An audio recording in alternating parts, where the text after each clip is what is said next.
कर रहे जनता दल यूनाइटेड के प्रखंड के अध्यक्ष हैं बड़े भाई महेश साहब यहाँ आप सबों के सामने उपस्थित है। समय तिरहुत स्नातक निर्वाचन क्षेत्र का नेतृत्व और इस चुनाव की पद्धति से सबको अवगत कराने वाले आप सभी जानते हैं कि लंबे समय तक यह जो सीट है वो हमारी पार्टी हमारे गठबंधन के खाते में रही है और आदरणीय देवेश चंद्र ठाकुर जी ने एक बड़ा मानक इस पूरे क्षेत्र के लिए स्थापित किया है, जमकर काम किया।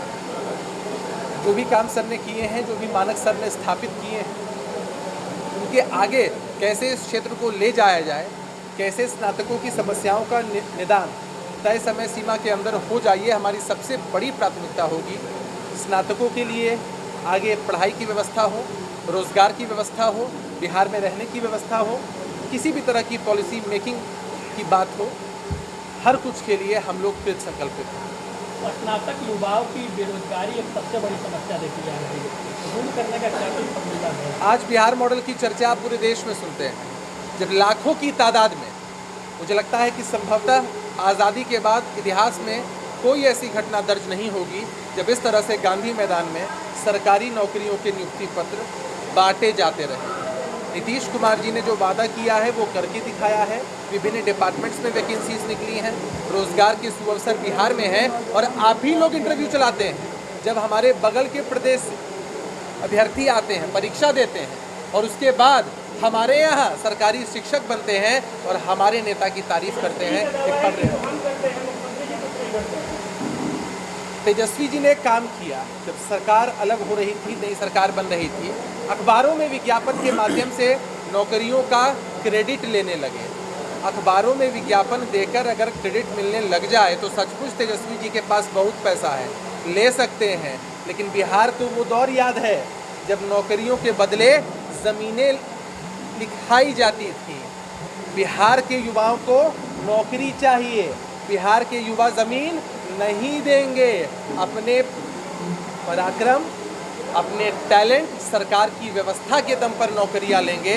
तेजस्वी जी के झांसे में कभी नहीं आएंगे। तेजस्वी जी अपनी राजनीतिक लागू होगा सर, बाहर से लोग आकर यहाँ नौकरी कर रहे हैं। देखिए, इसके एक टेक्निकल पहलू को आप समझिए। हम लोगों ने पहले भी इस बात को कहा, जब डोमिसाइल जैसा प्रश्न उठता है, आपको मालूम है कि सरकार जब कोई नई पॉलिसी बनाती है, इसके क्रियान्वयन के समय अगर डोमिसाइल नीति लागू कर दी जाती तो उसका एक यह भी पहलू था कि कोई महानुभाव उठकर अगर PIL कर देते कि सरकारी नौकरियों में जो सुअवसर हैं किसी भी आयोग के माध्यम से किसी भी प्रदेश में हो, भारत के हर एक नागरिक को मिलना चाहिए। अगर ये कानून के पछड़े में फंस जाता तो आप ही लोग कह रहे होते कि सरकार ने पहल तो की, लेकिन नतीजा क्या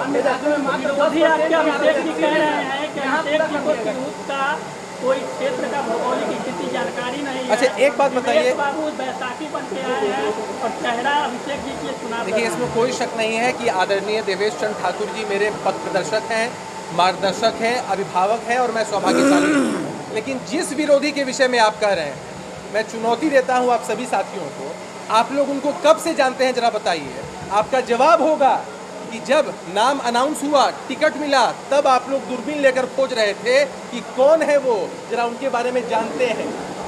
लेकिन मुझ जैसे राजनीतिक कार्यकर्ताओं को देवेश बाबू ने सम्मान दिया, पार्टी ने सम्मान दिया, नीतीश कुमार जी ने सम्मान दिया, मौका दिया पार्टी के प्रवक्ता के रूप में।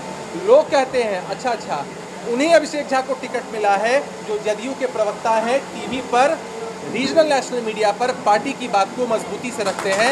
इसलिए मेरी जो पहचान है वो पार्टी की दी हुई पहचान है। मेरी पहचान मेरे पिताजी की वजह से नहीं है कि अमुक बाबू विधायक हुआ करते थे, उनके सुपुत्र को टिकट मिला है, ऐसा मेरे साथ नहीं है। और यही हमारी पार्टी, हमारे गठबंधन की खूबसूरती है। परिवारवाद और वंशवाद से हम आज़ाद हैं।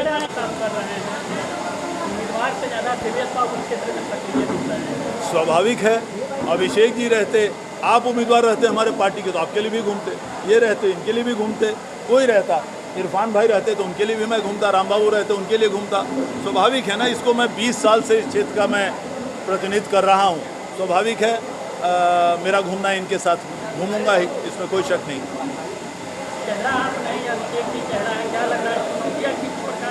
नहीं, मुझे कोई, देखिए हम लोग नीतीश कुमार के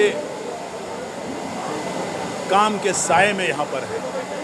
मुझे भी जो सफलता मिली इतने 20 साल, आदरणीय नीतीश जी उस समय ये थे, मैं पहली बार निर्दलीय लड़ा था, निर्दलीय भी जीता तो उनके साथ ही चला गया, हमेशा तो उनके साथ रहा, लोकसभा जीता तो उन्हीं के साथ रहा। तो उनके साए में, उनके काम के, उनके विकास के साए में हम लोग चुनाव लड़ रहे हैं, उनके विकास के सहारे हम लोग चुनाव लड़ रहे हैं। इसलिए कोई भी रहता तो हम लोग को बहुत ज़्यादा कठिनाई नहीं होती। कोई भी, मैंने कहा आपको, आप कैंडिडेट होते तो भी मैं आपको नहीं, आप ही के साथ 24 घंटा घूमता अपने पार्टी के कैंडिडेट के लिए, तो मुझे कहीं कोई दिक्कत नहीं दिखाई दे रही।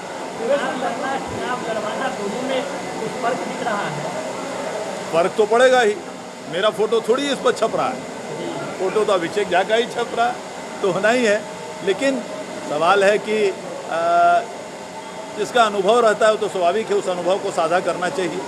चुनाव के बाद एक ऑडियो वायरल हुआ था, जिस समय आपका एक खास समुदाय पर आप कटाक्ष करते हुए सवाल कर रहे थे, क्या उस वोटर बने हैं अभिषेक जी, तो क्या उस समाज से ही वोट मांगने जाएंगे? हर एक आदमी का आपने देख लीजिए, हम लोगों ने कितने लोगों को वोटर बनाया है, हर समाज के लोगों को वोटर बनाया। ये स्नातक क्षेत्र है, ये वो क्षेत्र नहीं है, ये स्नातक क्षेत्र की बात है। यहाँ पढ़े लिखे लोग हैं, प्रबुद्ध लोग हैं, हर आदमी को वोटर बनाया। इरफान दिलकश को पूछिए वोटर बनाया है कि नहीं, हर आदमी के, हर समाज के लोगों ने। हम लोग मदरसा में जाके मदरसा शिक्षकों को वोटर बनाया है।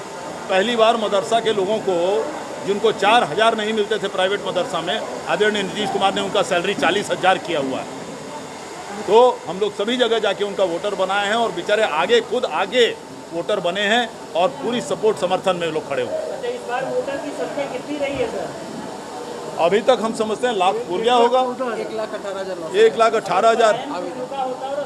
रोजगार की व्यवस्था बिहार में होती तो शायद वोटों की संख्या दोगुना तिगुना हो सकता था। बिल्कुल आपकी बात से इत्तेफाक रखते हैं हम। रोजगार से काम हो रहा है? रोजगार का काम नहीं हुआ है।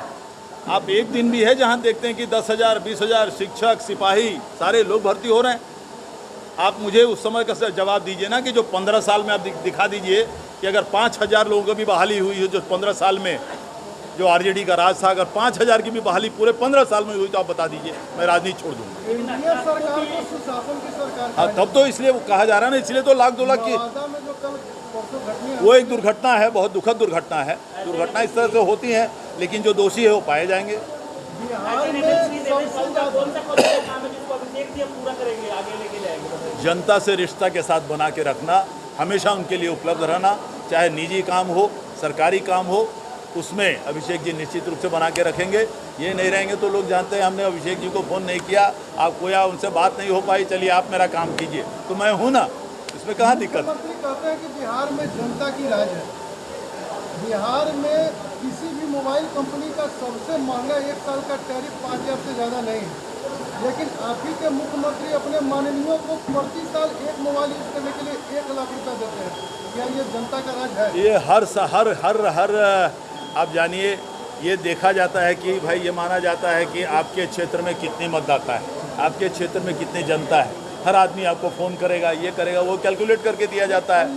कॉल और अनलिमिटेड डेटा वो पूरे देश में है, उसमें कोई खाली बिहार का नहीं, वो सिर्फ बिहार का नहीं है, पूरे देश का यूनिफॉर्म है। एक बहुत बड़ा बिहार विश्वविद्यालय में आवास रख के आप वहाँ रहे भी थे, लेकिन दुर्भाग्य है बिहार विश्वविद्यालय का गैसीय सिलेंडर अभी तक नहीं सुधरा है। 6 साल में ग्रेजुएशन कंप्लीट होता है, स्नातक इससे बहुत ज़्यादा नहीं। अब तो वो स्थिति नहीं है, अब तो वो स्थिति नहीं है। आप बिल्कुल सही कह रहे हैं, पहले था, अब समय पे रिजल्ट आ रहा है, समय पे परीक्षा हो रहे हैं। 4 साल तो लगता ही है, 4 साल लगता है, 4 साल लगता ही है, सभी जगह लगता है।